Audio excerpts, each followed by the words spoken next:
Ok, bueno. Entonces, nosotros sabemos, ¿no? De los compuestos iónicos, que los compuestos iónicos están constituidos por cargas, ¿no? Hay una diferente electronegatividad entre los compuestos o los elementos que los están componiendo, estos compuestos iónicos, ¿no? Se aparecen como cristales, ¿no? Y por lo general tienen puntos de fusión y ebullición bastante elevados. Son solubles en agua, ¿no? Y tienen esta propiedad de que pueden conducir la electricidad cuando se encuentran disueltos o fundidos, ¿no? O sea, si llegamos a las temperaturas que son tan altas de fusión, pues podemos ver que este tipo de compuestos iónicos pues tienen esas propiedades, ¿no? Entonces, esto también nos habla de un arreglo muy especial, ¿no? O sea, un alto punto de fusión debe de explicarse por una estructura muy geométrica, un arreglo repetido, etcétera, en varias direcciones y que efectivamente pues es muy estructurado, ¿no?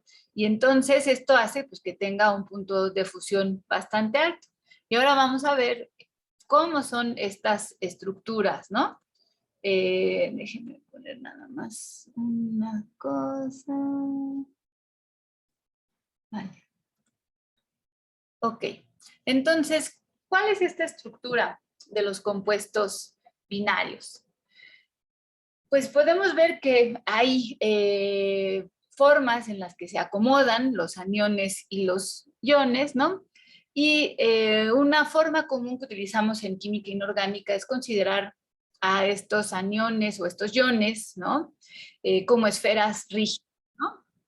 Estas esferas rígidas, pues van a acomodarse de una manera muy particular y entonces pues podemos encontrar estos arreglos geométricos que son más eficientes que otros, ¿no? Y es por eso que el mismo compuesto iónico pues adopta un arreglo más sobre el otro. Y esto vamos a ver geométricamente por qué depende y justo va a depender, van a descubrir ustedes que depende del tamaño de cada uno de estos iones, ¿no? Porque obviamente pues es la analogía de canicas de diferente tamaño, ¿no? Si yo tengo un cubo, primero voy a llenar pues con canicas de cierto tamaño, más grandes, ciertos espacios, se van a acomodar muy bien, y después con canicas más pequeñas, estas se van a alojar en diferentes espacios. Entonces, como ya habíamos revisado con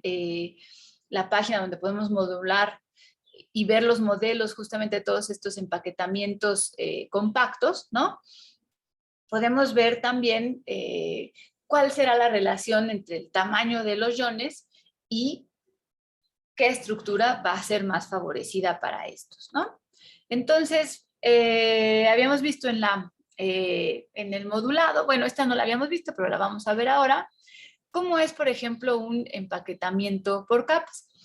Primero vemos aquí que esta capa clara que vemos acá en el fondo no está, digamos, una esfera a la misma altura de la siguiente, ¿no? Sino que están intercaladas e incluso vemos un cierto espacio entre ellas. Ese espacio que se forma entre ellas, pues bueno, lo podemos ocupar con una segunda capa, ¿no?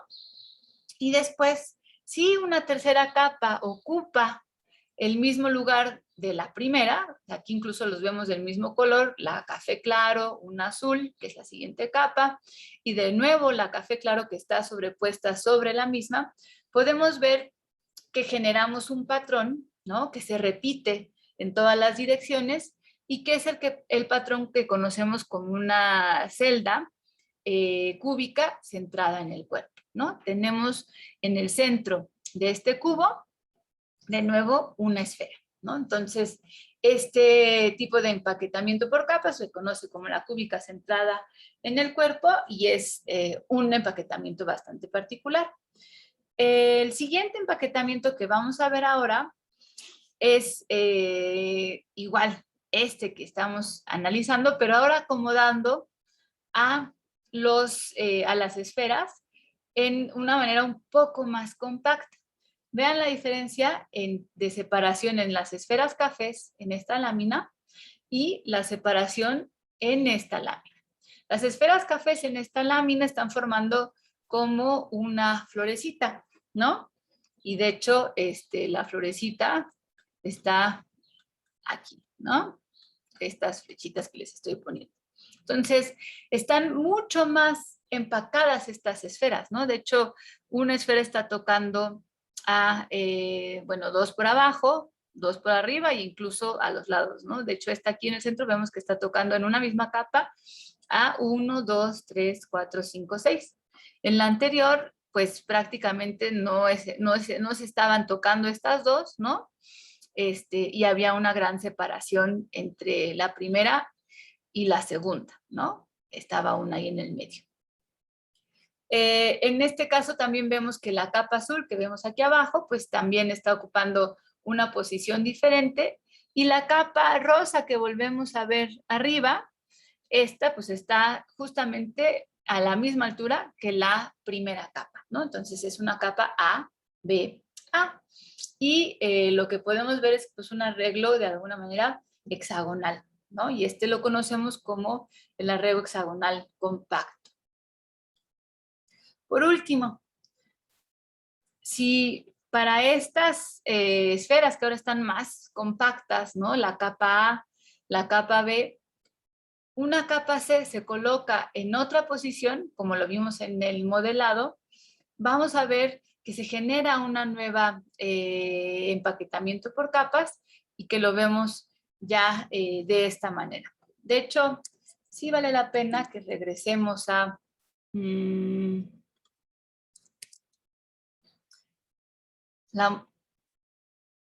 esta página, ¿no? Ay, perdón. Para que vean ustedes qué pasa con estas capas, ¿no? Entonces aquí estamos de nuevo viendo la primera capa, ¿no? La segunda capa y la capa azul, como la estamos observando, ¿no? Y entonces, estas son las 3 capas que estamos viendo. Si ven, la capa azul no está por encima de la capa rosa, sino que está también movida de, digamos, de una unidad.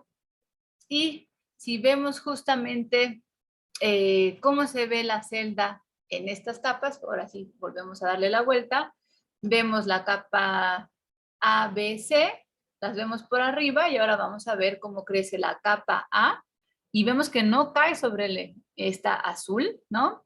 Si de nuevo crece la capa B, también vemos cómo está cubriendo esos huecos de la capa A, y esta sería justamente las 3 capas, ¿no? A, B, C, que estamos observando, ¿sale? Y esto, pues bueno, ya se puede ver justamente como esto. Esta aquí que estamos observando, pues de nuevo podemos identificar la capa A, la capa B, la capa C y por último la capa A de nuevo. Y este arreglo se conoce como el cúbico centrado en las caras, ¿no? Tenemos esferas en cada vértice del cubo y tenemos esferas en cada cara de este cubo. Incluso si lo ponemos así, lo podríamos ver más claro. Entonces ahí se ve el cubo punteado y las esferas en las caras de cada uno de estos cubos, ¿no? Entonces, esta celda que estábamos viendo justamente aquí, como ya veíamos, podemos ponerla como un cubo y entonces ya vemos el empaquetamiento como un cubo o el empaque hexagonal que habíamos visto en un inicio, ¿no? Donde aquí tenemos unas capas A, B, C y en la capa hexagonal tenemos unas capas A, B, A, ¿no? Eso es lo que estamos observando. Este arreglo de iones, sobre todo en este empaquetamiento hexagonal compacto, podemos ver que se describe un tetraedro, ¿no? Entonces, por ejemplo, estos empaquetamientos pues, pueden dar espacio, ¿no? A huecos que tenemos en cada uno de estos, en los que justamente se podrán alojar pues cationes más pequeños o aniones más grandes, dependiendo de lo que estemos analizando. Entonces, este sería, por ejemplo, el hueco de un tetraedro, ¿no? Entonces, imagínense que estas 6 esferas, ¿no? En un empaquetamiento cúbico centrado en las caras, ¿no?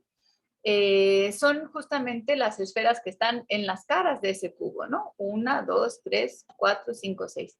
Y en el centro de esas caras puede caber una pequeña esferita, ¿no? Y se conoce como el hueco octaédrico, ¿sale? Si por el contrario tomamos 3 esferas de las caras y una esfera de un vértice, ¿no? Vamos a ver que lo que generamos justamente ahí es un tetraedro y el hueco que se aloja en el centro es pues un hueco relativamente menor al que generamos con un hueco octaédrico. De nuevo voy a regresar a la animación, pues para poder ver de nuevo estos huecos tetraédricos en esta celda. Entonces veamos el hueco octaédrico primero. Vemos ahí las esferas, ¿no? Cómo están cambiando y justamente esta esfera del centro, en algún momento, se debe de poner para poder observar que se vuelve, pues, un octaedro justamente en el centro. Bueno, no sé por qué no se ve, pero ahora a ver si lo volvemos a poner. Estas son las capas A, B, C, A. Y ahora debería de mostrarnos, bueno, los huecos octaédricos, ¿no? Son las esferas rojas y como lo vemos aquí, esta esfera roja del centro, pues está rodeada por las esferas verdes en las caras. Ahora, veamos un tetraedro.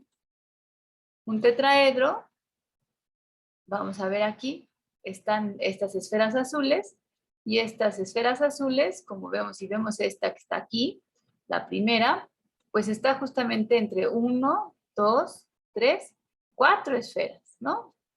Solamente tiene esos 4 en la 1, 2, 3, 4. Está ocupando un hueco tetraédrico, ¿no? Entonces eso es lo que podemos observar justamente en ese caso. Ahora sí regresamos a la presentación. Esto es lo que representan esos huecos en la celda, ¿no? Y cuando pues, yo les hablo de, bueno, las esferas en las caras, ¿no? Generan un hueco octaédrico, una esfera, 3 esferas de cara y una esfera de un vértice del cubo, de un empaquetamiento cúbico centrado en las caras, formará un hueco tetraédrico en el centro, que puede ser ocupado por este tipo de, pues por algún catión o anión, ¿no? Entonces también podemos ver que estos huecos, ¿no? Podemos acomodarlos por el tamaño. Entonces, los huecos más pequeños son los huecos tetraédricos, ¿no? Los huecos octaédricos le seguirían en tamaño, pues tienen un poquito más de espacio que en un tetraedro, ¿no? Y también encontramos otro tipo de huecos como un hueco cúbico, ¿no? Obviamente aquí hay un gran espacio y un hueco de un icosaedro que pues también puede ser más grande. Estructuras iónicas de este tipo ya son más extrañas con respecto a aquellas donde tenemos ocupación de huecos tetraédricos y octaédricos. Ahora bien, veamos, por ejemplo, algunos ejemplos de huecos tetraédricos ocupados, ¿no? Por ejemplo, en esta estructura de la florita. En la estructura de la florita vemos que la celda cúbica centrada en las caras está representada o descrita por los cationes de calcio 2+, ¿no? Entonces vemos esta esfera, color cafecito, y esa, pues bueno, está en los vértices y en todas las caras, ¿no? Y los fluoruros se encuentran ocupando todos los huecos tetraédricos, ¿no?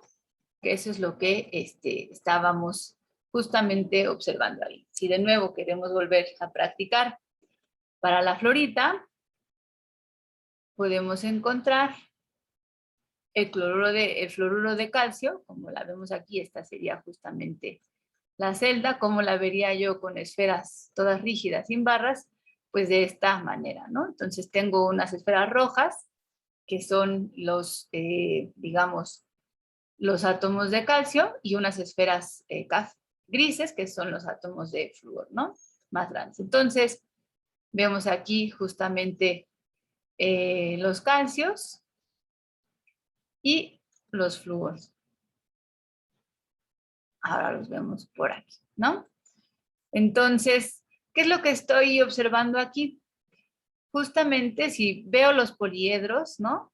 Voy a ver que se trata justamente de los huecos tetraédricos que se están, parecen huecos cúbicos, pero en realidad son los huecos tetraédricos todos ocupados, ¿no? O sea, si la veo más por aquí, ahora sí lo puedo ver. O sea, veo justamente estos calcios 2 más, ¿no? Que están en las caras y en los vértices del cubo, ¿no?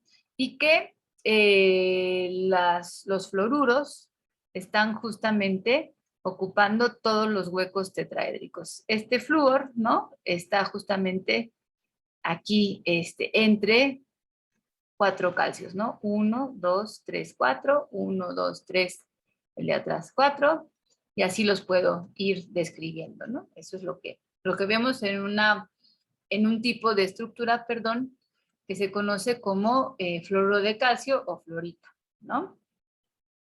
Y bueno, también puedo ver cómo crece hacia otras dimensiones, y pues bueno, aquí lo importante es decir es la estructura de la fluorita tiene todos los huecos tetraédricos ocupados por el anión, ¿no? La blenda de zinc, por ejemplo, que es el sulfuro de zinc, aquí lo que observamos es que el azufre, ¿no? O los aniones de azufre 2 más ahora están ocupando las posiciones, los vértices y las caras del cubo, en la cúbica centrada en las caras, y la mitad de los huecos tetraédricos está siendo ocupado justamente por los átomos de zinc. De nuevo regresamos aquí, perdón. Y vamos a buscar esta, ¿no? La del sulfuro de zinc, que es justamente esta. Entonces, vemos aquí el sulfuro de zinc, vemos en gris están los aniones están en la celda cúbica centrada en las caras, ¿no?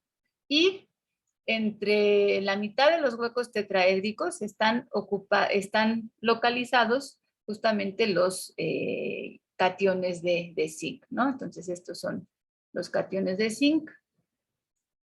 Vean los tetraedros en los que justamente están descritos, ¿no? Entonces, aquí hay uno, aquí hay otro, y aquí hay otro, y aquí hay otro. Y habría, en realidad, aquí solo veo 4, pero debería haber 8 tetraedros, ¿no? La mitad están ocupados por los del zinc, a diferencia de la fluorita.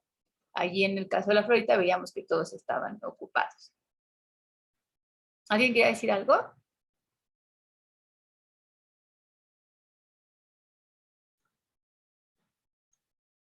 Y bueno, si ya veo todos los tetraedros, pues aquí veo la mitad de los huecos tetraédricos ocupados. Si quieren, pues regresamos a la anterior, que era la de la fluorita. Y aquí todos los huecos, pues que aquí está también más crecida la celda, ¿no? Se unieron 4 celdas, pero aquí tenemos todos los huecos tetraédricos ocupados, que hay 8 en una celda. Y aquí hay 4, ¿no? En esta celda de blenda de zinc.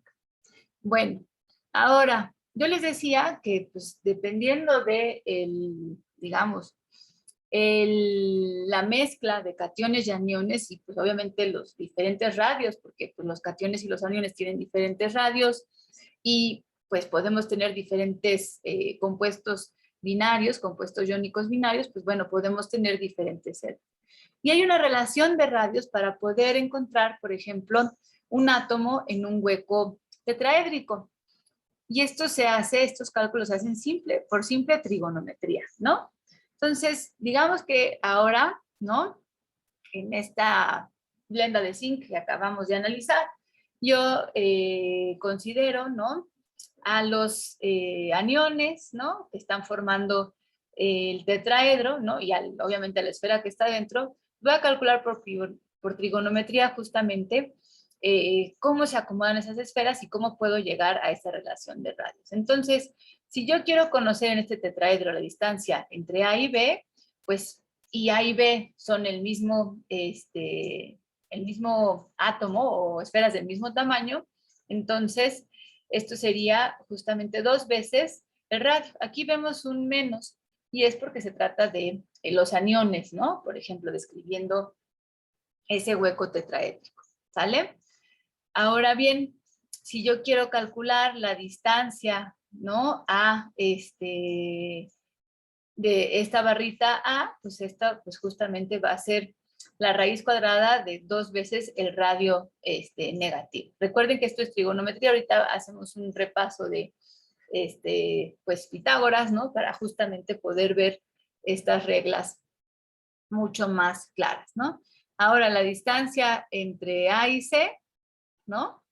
Viendo que obviamente vamos hacia una dirección, no en el mismo plano, sino recuerden que C está por encima de 3 esferas, entonces esta va a ser la raíz cuadrada de 6 veces el radio del anión, ¿no? Y entonces esto también podría ser 2 veces el radio negativo más 2 veces el radio del catión, ¿sale? Entonces, haciendo, pues como decía, trigonometría, etcétera, vamos a llegar a una relación de radios que va a ser el radio del catión entre el radio del anión igual a punto 225. Entonces, ¿qué quiere decir?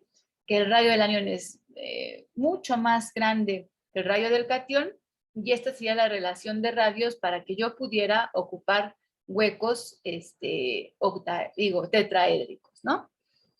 Las reglas de trigonometría, como les estaba diciendo, pues, según el teorema de Pitágoras, ¿no? Si tengo un triángulo de esta manera donde A y B son diferentes, pues voy a tener también C que va a depender y bueno, y puedo encontrar los valores de A, B y C con estas identidades trigonométricas, ¿no? El seno de este ángulo teta que se genera entre B y C, ¿no?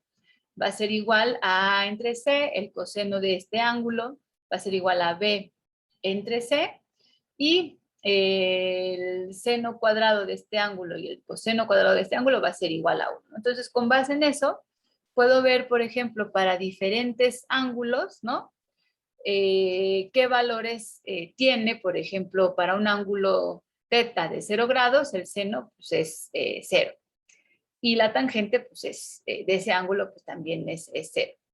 Pero, pues bueno, como estoy viendo en este tetraedro, pues qué ángulos estoy más o menos generando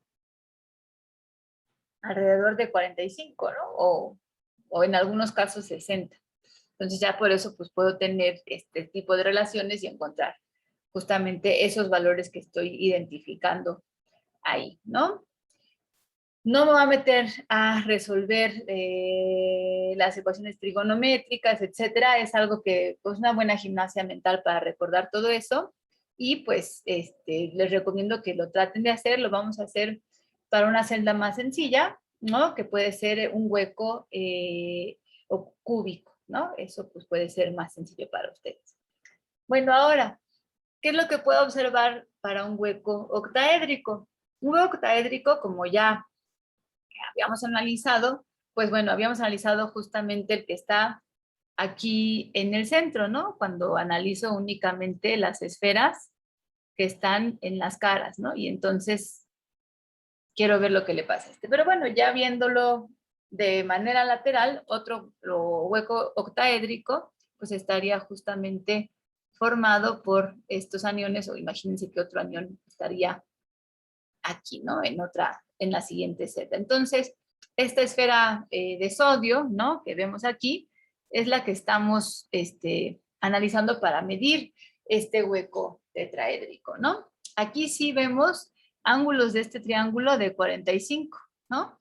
Y ya podemos incluso identificar, pues que esta distancia y esta distancia, ¿no? Esta y esta son iguales, y pues prácticamente son el radio del catión más el radio del anión. ¿Sí lo ven? igual esta distancia acá. Entonces, pues por trigonometría ya empezamos a ver justamente que esto es R más R menos, esto también es R más, más R menos, este teta lo estoy identificando como 45 grados, ¿no? ¿Están de acuerdo? Y entonces, si yo ahora tengo la interrogante de esta, pues otra vez regreso a mis, digamos, las ecuaciones trigonométricas, pues prácticamente A es raíz de 2 entre 2, ¿no? Y eso pues prácticamente lo puedo poner así, perdón. Estábamos aquí, entonces el seno de 45, ay, perdón. Bueno, aquí es donde dice que están ocupando el FCC. Y entonces, raíz de 2 entre 2, recuerden que es el seno de 45. Y esto es igual a entre C, ¿no? C no sabemos qué es, pero A sabemos que es radio de cation más radio de anión, ¿no? Entonces, si quiero despejar C, ¿no? Pues simplemente es raíz cuadrada por el radio del cation más el radio del anión. Ay, no, perdón, 2 veces, perdón. Déjenme borrar aquí el... Ahí. Bueno, este no es raíz y esto todo es entre raíz de 2, ¿no? Porque estoy despejando C, ¿sale? Multiplico todo y luego pues todo lo multiplico por 2 y todo lo divido entre raíz de 2, entonces pues bueno, ya llegamos justamente al valor de C. Y sí, efectivamente, pues como lo estamos aquí identificando, C en realidad incluso es 2 veces R, es lo que no había yo observado, ¿no? Porque si esta esfera crece, crece, crece, como lo vimos en el modelado, pues eso es 2 veces el radio, ¿no? Entonces, si regresamos a la ecuación que yo estaba tratando de realizar, ¿no? Entonces aquí es raíz de 2 entre 2 es igual a R más R menos entre 2 veces R menos. Entonces, si despejo de aquí, de esta ecuación todo para llegar justamente a R más entre R menos, entonces voy a llegar a que es una relación de punto 414, ¿no? Y pues bueno, aquí está la tarea para la siguiente clase, ya más o menos resolvimos esta parte del seno de teta, puedo incluso poner coseno de teta, etcétera, o en este caso, pues nos conviene justamente realizar este teorema de Pitágoras, quizás A cuadrada más B cuadrada igual a C cuadrada, ¿no? Y entonces, pues de ahí rápidamente llegar a esos valores, ¿sale? Bueno, pues dicho esto, estas son las relaciones de radio. Entonces, ya veíamos que para un tetraedro, este valor era 225. O sea, ¿qué quiere decir? Que el radio del catión es igual a 225 veces, punto 225, el radio del anión. Y para el caso de un hueco octaédrico, el radio del catión es punto 414, el radio del anión, ¿no? Entonces, en este caso, pues retomamos o reconocemos de nuevo que el tamaño del hueco octaédrico es mayor al tamaño del hueco tetraédrico, ¿no? Entonces, por esta relación de radios incluso podemos saber o intentar saber en qué estructura adoptará, por ejemplo, un compuesto iónico nuevo, que podría ser cloruro de hierro, ¿no? Entonces, tendría que ver ahí los radios del cloro menos los radios del hierro 2 más, ¿no? Y ver en qué estructura estarán más favorecidos, ¿no? Entonces, ya por último, porque ya casi, no, todavía tenemos bastante tiempo, otro de los huecos que también observamos en un inicio era este hueco cúbico, ¿no? Donde el catión o anión está alojado en el centro de un hueco cúbico descrito por iones, ¿no? Colocados únicamente en los vértices, ¿no? Entonces aquí también de nuevo puedo hacer por trigonometría, ¿no? Cómo están acomodados. Por ejemplo, aquí vemos el cloruro de cesio, es este hueco, ¿no? Y podríamos incluso ver cómo está la relación de radios en este caso. Entonces aquí está el hueco, bueno, vamos a ver qué relación de radios debe haber en un hueco cúbico, ¿no? Vemos, por ejemplo, la diagonal de este triángulo, ¿no? Aquí, por ejemplo, A es 2 veces el radio, ¿no? Y ahí lo vemos. La distancia entre este punto, que sería pues B, ¿no? Es raíz de 2 veces A, y la diagonal es raíz de 3 por A, ¿no? En esta diagonal también podemos distinguir que es 2 veces el radio del catión más 2 veces el radio del anión, ¿no? Y con todos estos valores, pues podemos llegar justamente a la relación de radios, ¿no? Que va a ser de 0.732, ¿no? Entonces, el radio del catión, el radio del anión es igual a 0.732. Aquí, pues justamente me habla de que este hueco es mucho mayor al hueco octaédrico y a su vez al hueco tetraédrico, ¿no? El hueco de la wurtzita, ¿no? Que es otra de las estructuras que se pueden formar, no los vamos a definir trigonométricamente porque sí es un poco más complejo, pero de nuevo aquí podemos, los retomo a la página que estamos analizando más o menos todo esto. Recuerden que la wurtzita es también flúor de zinc, pero en otro empaquetamiento. Entonces el sulfuro de zinc puede existir como este empaquetamiento donde el zinc está ocupando la mitad de los huecos tetraédricos, o como el empaquetamiento hexagonal compacto. Entonces ahorita aquí se empieza a formar el hexagonal compacto, ¿no? Vemos aquí las capas A, B, A, B, A, B, ¿no? Que ya habíamos visto. La celda que vamos a rescatar de aquí, ahora se va a empezar a formar, ¿no? Esta es justamente la celda hexagonal compacta, ¿no? Que es la que se está describiendo y finalmente llega a ser, pues,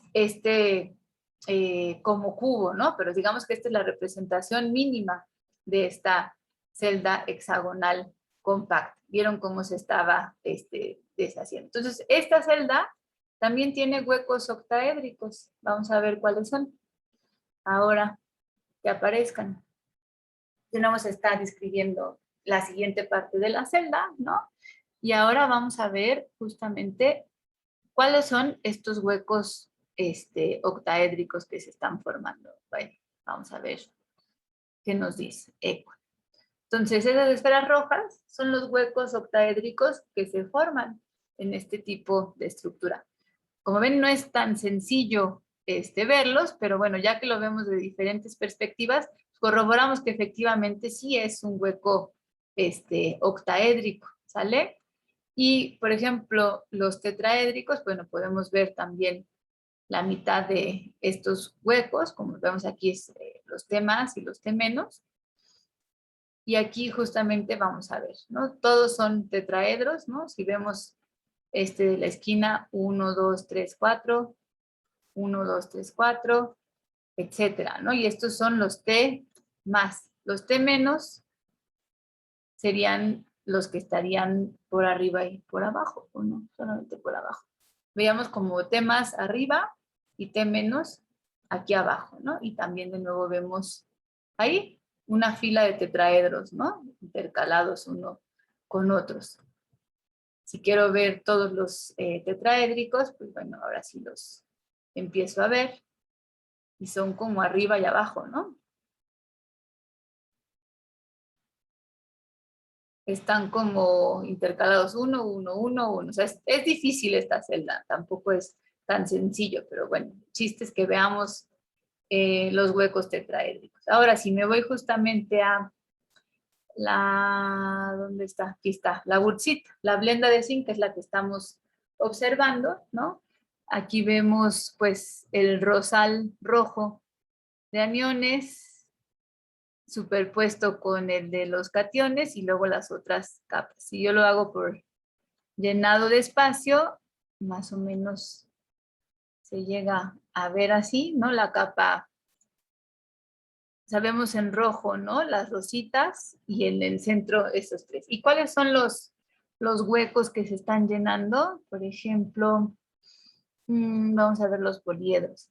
Pues aquí está, ¿no?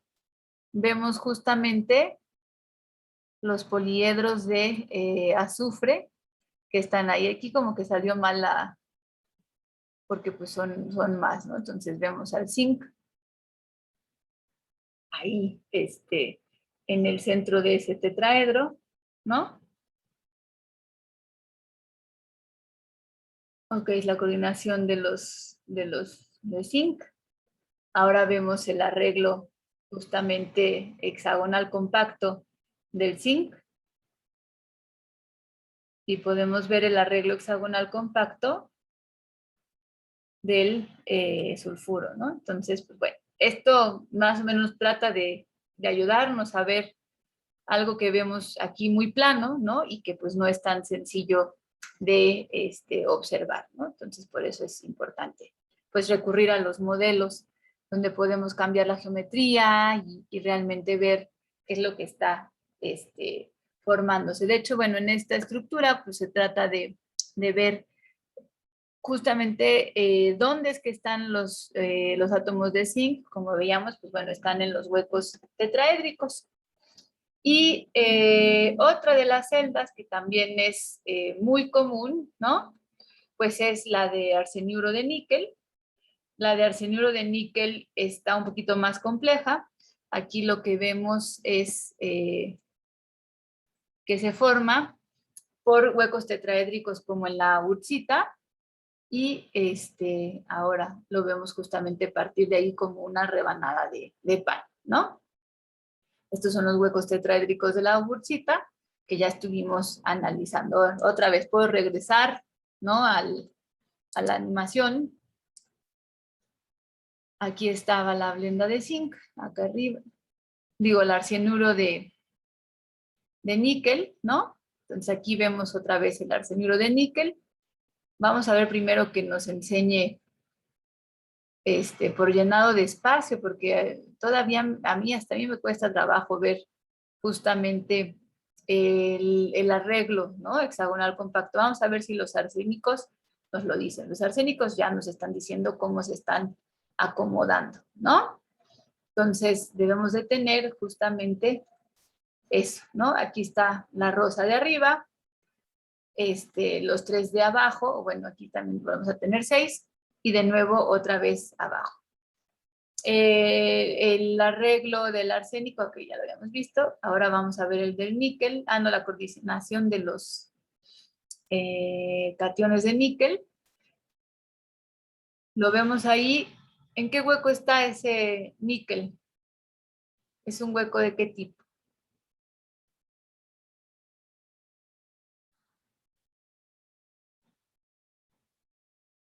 ¿Qué geometría tienes? ¿Qué poliedro es?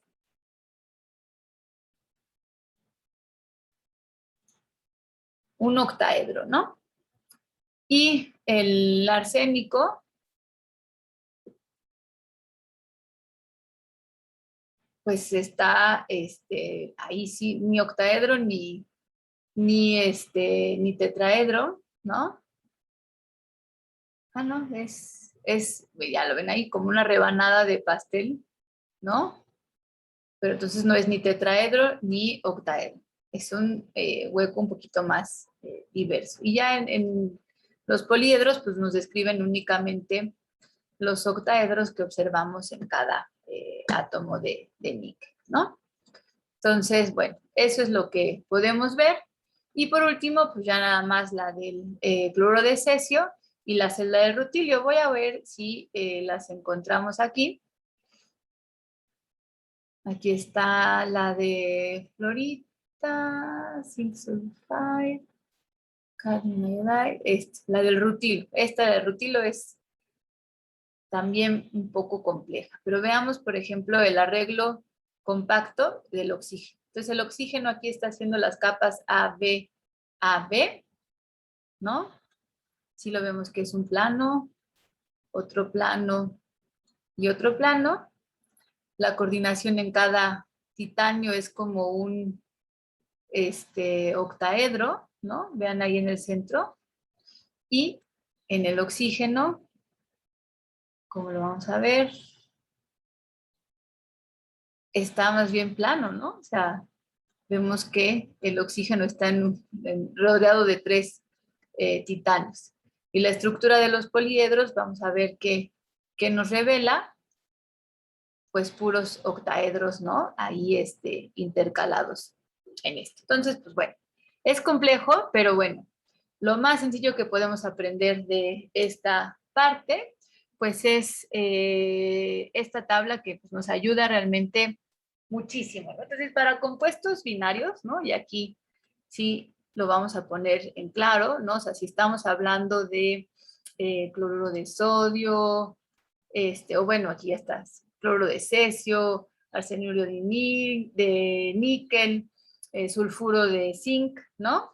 Si vemos que pues hay a veces coordinación 8-8 entre ellos, 6-6 o 4-4, lo que vamos a poder ver es que si el radio o la relación de radios entre los dos átomos que están formando el compuesto iónico es igual o menor al punto 225, pues estaremos hablando de estas dos opciones. O cúbico centrado en el cuerpo o hexagonal compacto y que puede ser o blenda de zinc o wurtzita, ¿no?